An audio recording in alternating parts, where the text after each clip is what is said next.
Sometimes the most dangerous truths hide in the quietest places, not in grand pronouncements or dramatic gestures, but in the small details that almost go unnoticed. The position of a hand, an almost invisible object, a choice so subtle it could pass for accidental.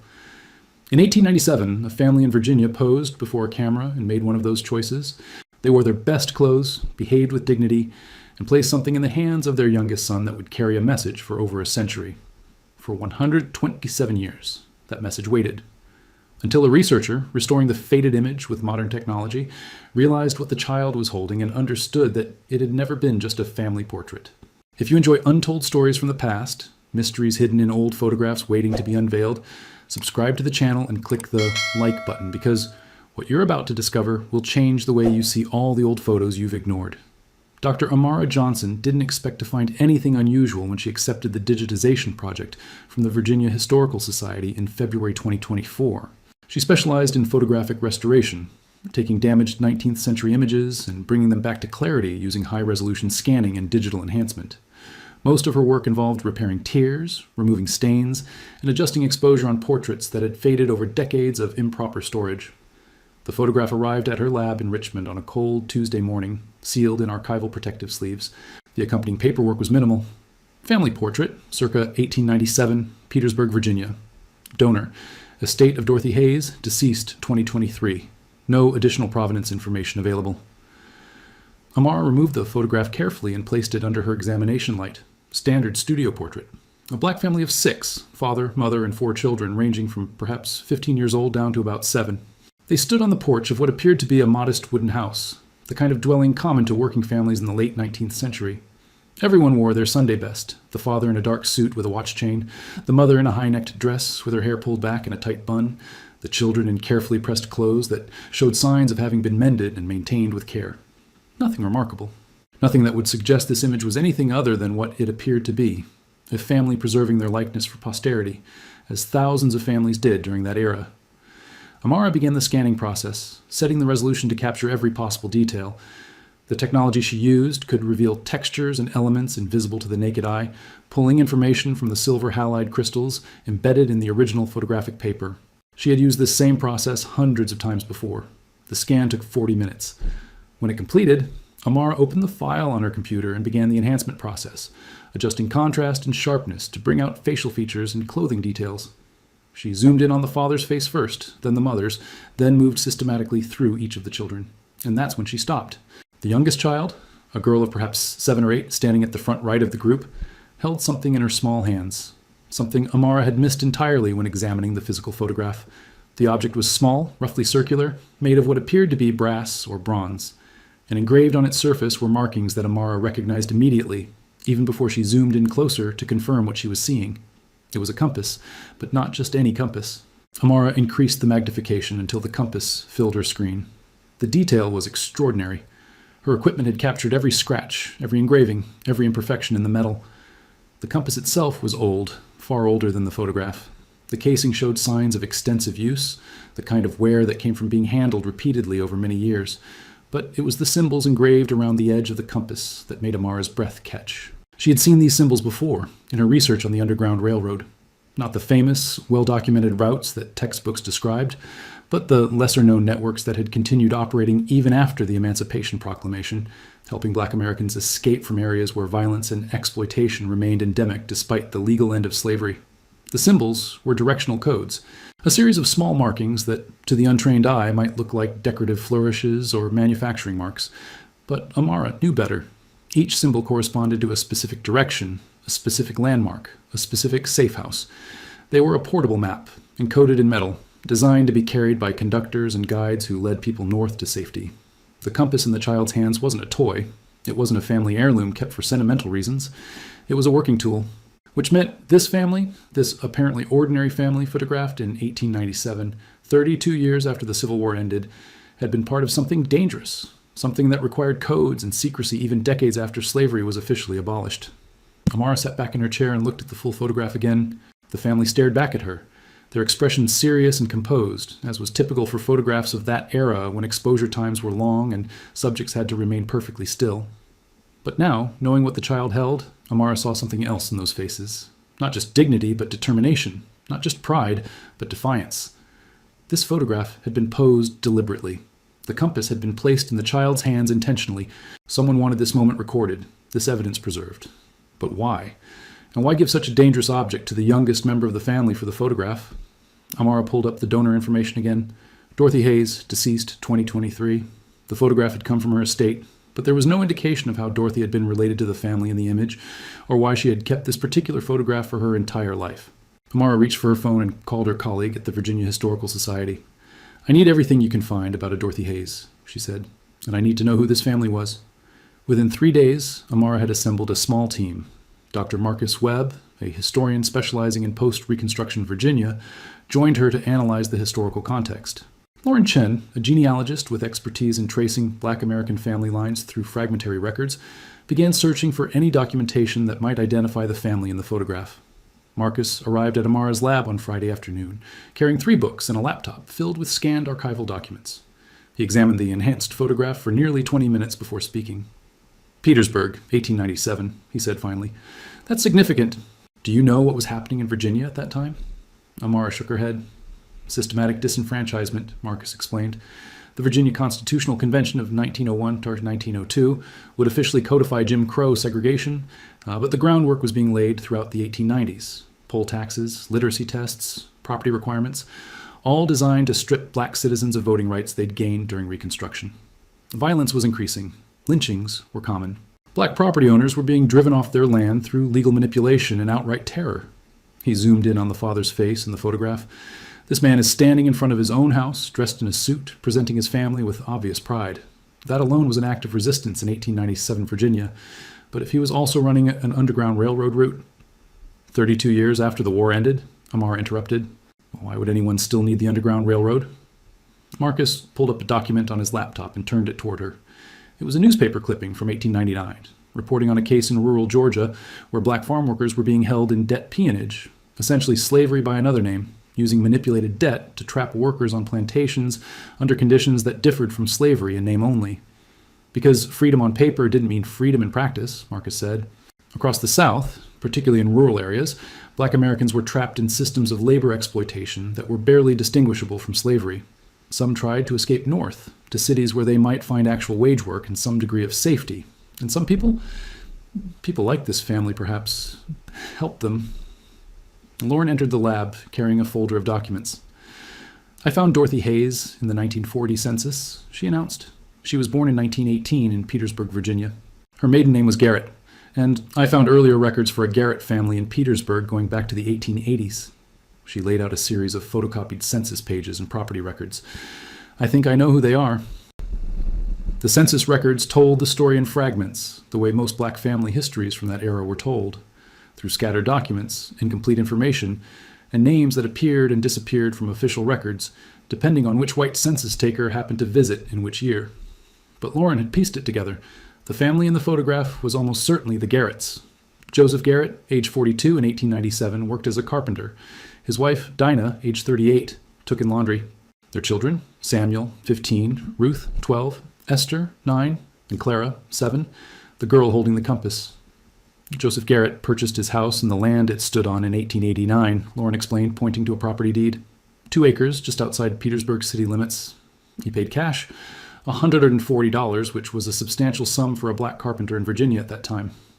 Marcus leaned forward. "How did he accumulate that much money?" "That's the question," Lauren said. "His carpentry work alone wouldn't have generated that kind of savings. Not in Petersburg in the 1880s, where black workers were systematically underpaid. So either he had another source of income or someone was helping him financially." She pulled out another document, a handwritten ledger photocopied from the archives of a Petersburg church. "This is from the First African Baptist Church, where the Garrett family were members. It shows donations made to the church between 1885 and 1900. Joseph Garrett's name appears regularly, giving small amounts. But look at this notation from 1888. Amara read the entry. Anonymous donation for Travelers Aid Fund, $50. "The Travelers Aid Fund," Marcus said slowly. "That was code. Churches in the South used that language to describe money set aside for helping people escape. It was how they documented assistance to fugitives without putting anything explicitly incriminating in their records." And the next property deed Joseph Garrett signed, Lauren continued, was in 1892, when he purchased an additional acre adjacent to his existing property. The notation says the land included a small barn suitable for storage. Marcus and Amara exchanged looks. A barn on the edge of town, purchased by a man with mysterious financial resources and connections to a church traveler's aid fund. A barn that would have provided shelter for people traveling through, people who needed to stay hidden. They were running a station, Amara said. The Garrett house was a safe house on a post-war underground route. And that compass, Marcus added, pointing to the enhanced image of Clara Garrett's hands, was how they navigated it. Over the following weeks, Marcus uncovered a pattern. Using church records, property deeds, and the fragmentary accounts of families who had migrated north during the 1890s, he began mapping what he called the Invisible Railroad, a network of safe houses and guides that operated long after most people assumed such networks had disbanded. The routes didn't follow the same paths as the pre-war Underground Railroad. Those routes had been designed to move people from slave states to free states to Canada to places where slavery was illegal. But by the 1890s, slavery was illegal everywhere in the United States. The routes Marcus uncovered were designed for a different purpose, moving people from areas of extreme danger to areas of relative safety, from rural Alabama to Birmingham, from plantation country in Mississippi to Memphis, from the cotton fields of Georgia to Atlanta, Richmond, or Washington, D.C.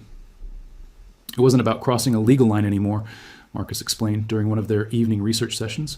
It was about getting people out of situations where they were trapped, by debt, by violence, by systems designed to keep them in place. A family might escape a plantation where they were being held in peonage. An individual might flee after witnessing a lynching, knowing they could be next. Young men might run from areas where they were being targeted for convict leasing, arrested on false charges, and sent to labor camps that were death sentences. The Garrett family's location made strategic sense. Petersburg sat on the railroad line between Richmond and the deeper South. People escaping from North Carolina, South Carolina, or Georgia would pass through or near the town. The Garrett's house, slightly outside town limits and backed by woods, would have been an ideal stopping point. Far enough from the town center to avoid constant surveillance, close enough to the railroad to facilitate the next leg of a journey north. But the compass suggested something more sophisticated than just providing temporary shelter. The symbols engraved on it indicated specific directions, specific landmarks. Someone had created a tool that could be carried and referenced, a portable guide that would work even if the person carrying it couldn't read written directions. Amar had sent detailed photographs of the compass engravings to Dr. Helen Washington, a historian at Howard University who had written extensively about resistance networks in the post-Reconstruction South. Helen's response arrived via email on a Thursday evening, 3 weeks into the investigation. The symbols you found match a coding system I've seen referenced in 2 other sources, Helen wrote, but I've never seen an actual physical example before. This compass is extraordinary. Can we meet? Dr. Helen Washington arrived in Richmond on a rainy Saturday in March. She was a woman in her 60s with close-cropped gray hair and eyes that missed nothing. She examined the enhanced photographs of the compass for nearly an hour, occasionally making notes in a worn leather journal. "I need to tell you about the lantern bearers," she finally said. The name meant nothing to Amara or Marcus, Helen explained. In the 1890s and early 1900s, there was a loosely connected network of black families across Virginia, North Carolina, and South Carolina who maintained safe routes for people escaping debt, peonage, and violence. They called themselves the lantern bearers, a reference to carrying light in dark places. They operated in complete secrecy. No membership rolls, no written records, nothing that could be seized by authorities and used to prosecute them. She pointed to one of the symbols on the compass. But they did use codes, symbols that could be marked on trees, drawn in the dirt, or engraved on objects like this compass. Each symbol represented a direction or a landmark. This one, she indicated a mark that looked like a tree with 3 branches, meant follow the creek north until you reach the triple oak.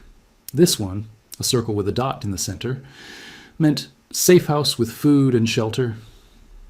"How do you know this?" Marcus asked. Helen opened her journal and showed them a page covered in similar symbols. "I've been collecting these for 15 years. They appear in family Bibles, carved into barn doors, sewn into quilts. Always fragmentary, never complete. But this compass..." She shook her head in wonder. "This compass contains a complete route. Whoever made this encoded an entire journey from somewhere in rural Virginia to Richmond, maybe 30 or 40 miles, with every safe house and landmark marked." She looked up at Amara. "Do you understand what this means? This family didn't just help people occasionally. They were active, experienced conductors. They had a complete map, and they were trusted enough that someone, probably another conductor or a network coordinator, gave them this compass." "Why would they pose with it in a photograph?" Amara asked.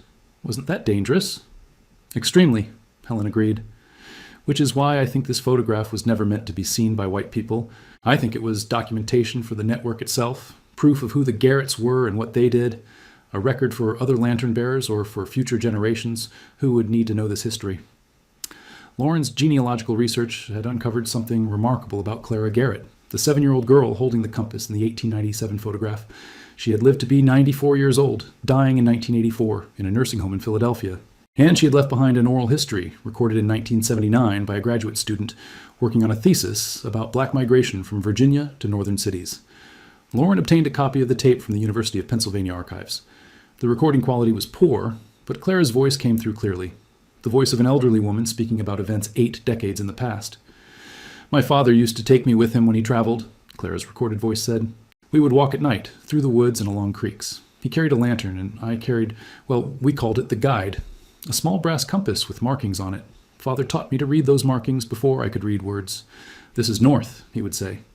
'This is where the road crosses the creek. This is where you turn toward the morning star.'" The interviewer's voice asked, "Where were you going on these walks?" There was a long pause on the recording. Then Clara spoke again, more quietly. "We were meeting people. People who had walked for days, sometimes weeks, to get away from places where they couldn't live free. People who were running from men who wanted to hurt them or trap them, or worse. My father would meet them at certain places. There was a hollow tree 2 miles from our house, and a clearing near a creek, and a place where 3 paths met. He knew when to be there because people would send word through the churches. A visitor would mention a Bible verse in a certain way, or a woman would wear her shawl folded in a particular pattern. Codes, all of it. Secret ways of talking." "And you went with him?" the interviewer asked. "Sometimes, when I was older. I was small and quiet, and no one paid attention to a child. My father said that was useful. If someone stopped us, I was just a daughter on a walk with her papa. But I knew the truth. I knew what the compass meant. I knew the people we met in the woods weren't ghosts or travelers. They were people running toward freedom, and we were helping them find the way." The tape continued, but Amara had to pause it. Her hands were shaking. They hadn't just found evidence of a network. They had found testimony from someone who had lived it. The oral history contained one more revelation near the end of the recording. Clara's voice had grown tired, but she spoke with clarity about a specific night, the night the photograph was taken. "It was the summer of 1897, Clara said on the tape. "I remember because it was hot, terribly hot, and we were all dressed in our Sunday clothes even though it wasn't Sunday. Mother had spent days getting those clothes ready, washing and pressing them. She said we needed to look our best because we were having our photograph made. The photographer came to the house. That was unusual. Usually people went to a photographer's studio. But Father paid him to come to us, and he set up his equipment on our front porch. Father told me to hold the compass, to hold it so it showed in the photograph. I didn't understand why. I was 7 years old. I just did what I was told. Years later, when I was grown, my mother told me the truth. That photograph was made the day before my father's last mission. He was going to guide a group of 12 people, 12 all at once, which was more than he'd ever done before, from a plantation in North Carolina to a safe house in Richmond. It was dangerous. The plantation owner had hired men to hunt for anyone who tried to leave. Father knew he might not come back. So he had the photograph made, as a record, as proof that he'd done this work, that our family had been part of this. And he wanted me holding the compass because I was the youngest. Because if something happened to him, the compass would pass to Samuel, my oldest brother, and Samuel would teach me everything Father had taught him. The work would continue. There was a long silence on the tape. When Clara spoke again, her voice was thick with emotion. Father did come back from that mission. All 12 people made it to safety, and Father came home 3 days later, exhausted but alive. He took me aside and said, "Clara, you did well. You held that compass steady as a stone." And I knew then that I was part of it, part of something bigger than our family, part of a promise that we would keep helping no matter how dangerous it became. The interviewer asked one final question. "Do you still have that compass?" Clara's answer was quiet. "I did, for many years. But I gave it to my daughter before I left Philadelphia. I told her what it meant. I hope she kept it safe." Lauren worked backwards from Clara Garrett through census records, city directories, and church registries. Clara had married in 1912, taking the name Clara Holloway. She had 3 children, one of whom, a daughter named Dorothy, was born in 1918, the same Dorothy Hayes whose estate had donated the photograph to the Virginia Historical Society. It took Lauren 2 weeks to locate Dorothy's daughter, Clara's granddaughter. Her name was Joyce Holloway Patterson, and she lived in Silver Spring, Maryland. Lauren called her on a Tuesday afternoon in April. Joyce answered on the 3rd ring. She was 68 years old, recently retired from a career as a public school teacher. When Lauren explained the reason for her call, that researchers had found something extraordinary in a photograph Joyce's mother had donated. There was a long pause. "The photograph with the compass," Joyce said finally. "I know the one. My mother kept it in a box with other family papers. She never talked much about it, but sometimes she would take it out and look at it. I asked her once what was special about that picture, and she said, 'That's your great-great-grandmother holding something important.' But she never explained what." Lauren asked if Joyce's mother had kept the compass itself. Another pause. I think I might have it. After my mother died, I sorted through her things. There was a small wooden box with some jewelry and a few other items. One of them was an old compass, brass with strange markings on it. I didn't know what it was for. I kept it because it looked old and interesting. 3 days later, Joyce drove to Richmond and met with Amara, Marcus, Lauren, and Helen. She brought the compass in a velvet pouch. When Helen unwrapped it and placed it under examination light, comparing it to the enhanced photographs from 1897, there was no doubt. It was the same compass, the same markings, the same tool that Joseph Garrett had used to guide people to freedom, that he had placed in his daughter's hands for a photograph meant to preserve their legacy. Joyce touched the compass gently. "All these years," she said softly, "I had something my grandmother held when she was 7 years old, something her father trusted her with. I wish I'd known. I wish my mother had told me." "She probably didn't know the full story herself," Helen said. "These histories were kept quiet for so long, even within families. But now we know, and now we can tell it." The photograph was formally accessioned into the Virginia Museum of History and Culture's permanent collection in September 2024. It was displayed alongside the compass, now on loan from Joyce Holloway Patterson, and accompanied by an exhibition titled "The Lantern Bearers, Post-War Resistance Networks in Virginia." The exhibition opening drew more than 300 people. Descendants of the Garrett family came from across the country. People who had never met before, but who shared a common ancestor in Joseph, Dinah, Samuel, Ruth, Esther, or Clara. They gathered around the photograph, looking at faces they'd never seen before, learning stories that had been hidden for generations. Marcus gave a presentation about the historical context, explaining how the networks operated and why they remained necessary decades after emancipation. Helen spoke about the coding system and the courage required to maintain such operations in an era of increasing violence and surveillance. Amara described the restoration process and the moment she first noticed the compass in Clara's hands, but it was Joyce who gave the final speech, standing before the photograph of her great-great-grandparents and their children. "For most of my life, I didn't know this story," she said. "I knew my family had come from Virginia. I knew they had moved north during the Great Migration, but I didn't know they had been conductors. I didn't know they had risked everything to help others escape violence and exploitation. I didn't know my great-great-grandmother, when she was just 7 years old, stood on that porch holding a compass that represented a promise to keep guiding people toward freedom." She paused, looking at the faces around the room. Descendants, historians, educators, students. That little girl couldn't have imagined that 127 years later, her photograph would be in a museum, that researchers would decode the symbols on that compass, that people from all over the country would come to learn about what her family did. But I think she would be glad, because the whole reason they had that photograph made was to create a record, to make sure that someday, when it was safe, the truth could be told. Joyce touched the glass case protecting the photograph. "The promise my great-great-grandfather made, the promise to help people find freedom, that promise has been kept. Not just by him, but by everyone who worked in secret to guide people north, by everyone who kept these stories alive even when they couldn't speak them aloud, by everyone who remembers." She looked at the compass, its brass surface gleaming under the museum lights, its symbols finally understood. "Now we all carry the light," Joyce said. "Now we all know the way.